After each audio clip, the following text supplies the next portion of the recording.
دستیاب ہو، جہاں کہیں بھی ہو، انسان سنے ان کے دل کے اندر لگن پیدا ہوتی ہے، وہ چاہتا ہے کہ اس چیز کو دیکھا جائے، اس چیز کو حاصل کیا جائے، اس چیز کو لقمہ بنایا جائے، یا اگر وہ مشروب ہے تو اسے پیا جائے۔ جو بھی دنیا کی جو چیز ہے فطرتی تقاضا ہے، اور جو بھی انسان فطرت میں ہے، اور جب بھی وہ اس چیز کو پاتا ہے یا دیکھتا ہے، منشا، سحر اور عقیدت بڑھنا شروع ہو جاتی ہے۔ حضرت عثمان غنی رضی اللہ تعالیٰ عنہ سرکار کی دل و دماغ کے اندر میرے نبی کے اوصاف کا ذکر، کمالات کی تعریف جب بلندی کے ساتھ اور محبت و عقیدت کے ساتھ فالحانہ کی گئی ہے، تو سیدنا عثمان غنی کے دل کی کیفیت بدلنا شروع ہو جاتی ہے، بے قراری ہونا شروع ہو جاتی ہے۔ دل نے چاہا کہ میں اس ہستی کو دیکھوں، اس جمال کو دیکھوں، اس مصطفیٰ کو دیکھوں جن کا ذکر بارہا مرتبہ مختلف زبانوں میں، مختلف انسانوں میں، مختلف صورتوں میں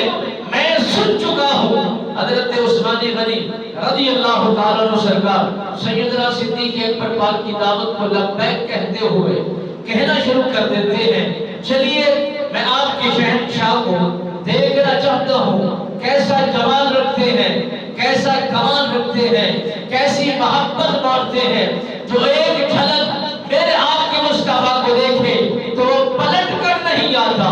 وہ لوٹ کر نہیں آتا، ہر چیز فدا کر دیتا ہے، ہر چیز قربان کر دیتا ہے۔ ایسے کریم لجپال محبوب کو میں اپنی آنکھوں سے دیکھنا ضرور چاہتا ہوں۔ حضرت عثمان غنی سرکار سیدنا صدیق اکبر پاک کی محبت بھری دعوت کو قبول کرتے ہیں۔ یہی نورانی قافلہ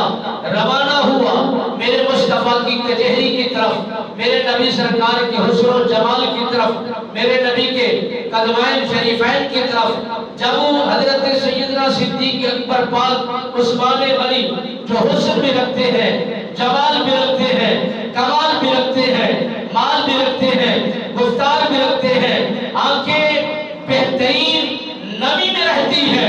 اور حلیم مزاج رکھتے ہیں، جب یہ چال چل رہے تھے، زمانہ محبت کی نگاہوں سے دیکھ رہا تھا اور تک رہا تھا کہ آج عثمان غنی کی چال بتا رہی ہے، کوئی انوکھا فیصلہ ہونے کو تیار ہے، کوئی آج عجیب و غریب بات ہونے کو تیار ہے۔ حضرت عثمان غنی چلتے چلتے جب در مصطفیٰ پر پہنچے، میرے مصطفیٰ کے وضحا کے چہرے کا درشن کیا، علم نشرہ کے سینے کی زیارت کی، واللیل کی زلفوں کا درشن کیا۔